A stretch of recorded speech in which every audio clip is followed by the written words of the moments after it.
Antes de começar o vídeo, eu quero pedir a você que acompanha o Blog da Cidadania que se inscreva no nosso canal, curta e compartilhe os nossos vídeos, acione o sininho das notificações, que assim você nos ajuda a fazer o nosso trabalho. E vamos ao vídeo.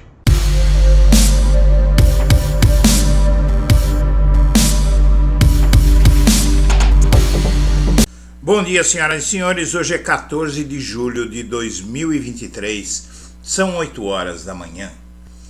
E o Ministério Público Federal é contra o padrão estético e de comportamento das escolas militares. Trocando em miúdos, o Ministério Público Federal diz que essas escolas militares inventadas pelo Bolsonaro são racistas. Por exemplo, o que fazem essas escolas? Elas dizem que quem tem cabelo volumoso tem que andar com ele preso. Quem tem cabelo com pouco volume pode andar com ele solto. Ou seja, é uma crítica ao padrão estético, à aparência de pessoas afrodescendentes. Aqui você vê uma foto da formação militar para as crianças. Eu tenho dito que essas escolas fazem formação de fascistinhas, né?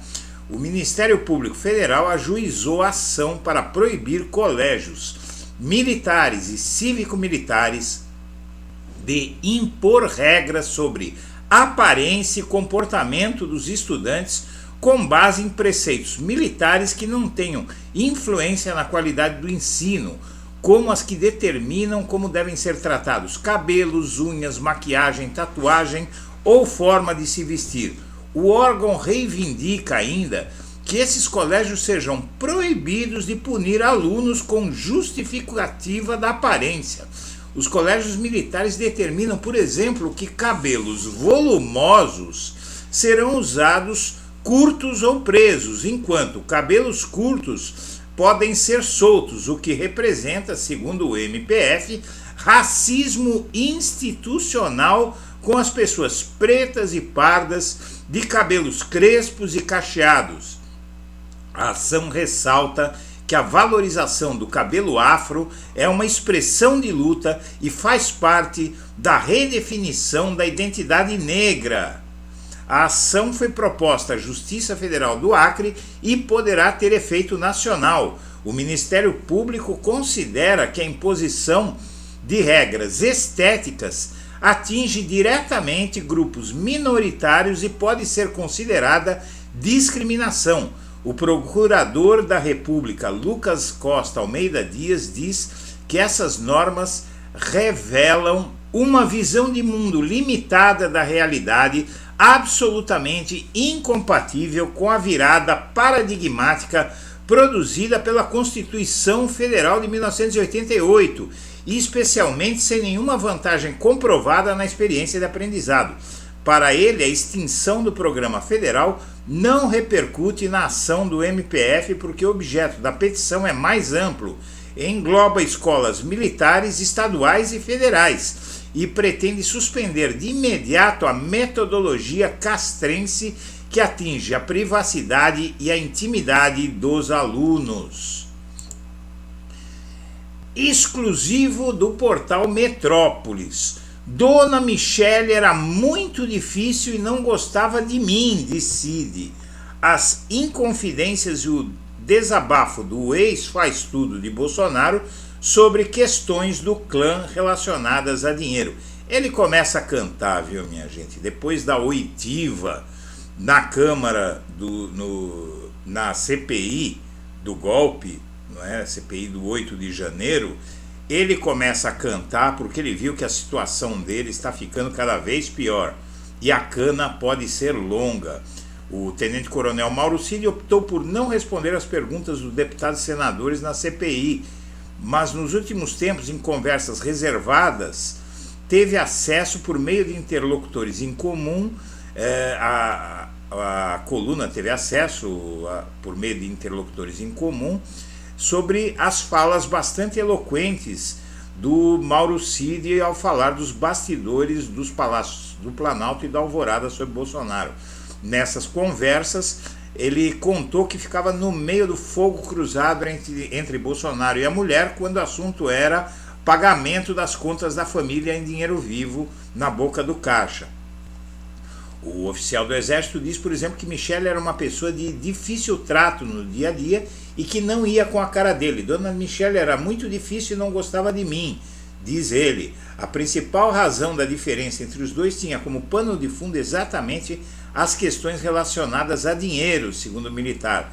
Cid conta que tinha ordens explícitas de Bolsonaro para pagar contas da própria Michele, mas que o então presidente detestava que ele pagasse também faturas de familiares da primeira-dama. Mesmo assim, ela mandava essas contas com ordens para pagar. E, diz ele, quando isso acontecia, não havia muito o que fazer sob pena de arrumar mais problemas com ela. Não ia me meter em briga de casal. Se ela pedia, eu depositava, afirmou o ex-faz-tudo de Bolsonaro.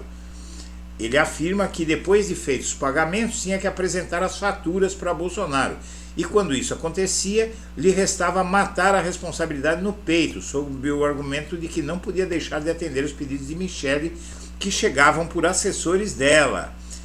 O ex-ajudante de ordens de Bolsonaro diz que muitas vezes preferia nem saber quais eram as despesas que precisavam ser pagas. Repetia que se a ordem era de Dona Michele, liberava os valores sem titubear.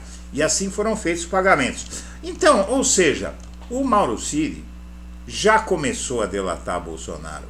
Pode ter certeza que aí vem mais coisas, porque ele já está vendo o seu próprio futuro. E o futuro do salário de Jair Bolsonaro agora pode parar em outro tribunal além do TCU. Para economizar você da leitura da matéria, eu vou lhe relatar o seguinte. Devido à inelegibilidade de Bolsonaro, ele não deveria estar recebendo dinheiro público e o salário de 40 mil que o PL paga para ele é dinheiro público, mas o TCU não tem competência para entrar nessa área, segundo ministros do tribunal. E isso deve ser decidido pelo TSE.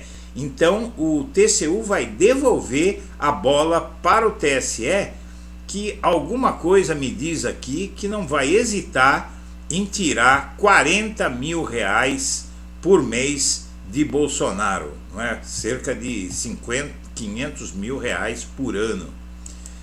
E o Bolsonaro deturpa a fala de aliado de Lula sobre fraude eleitoral e cobra o TSE.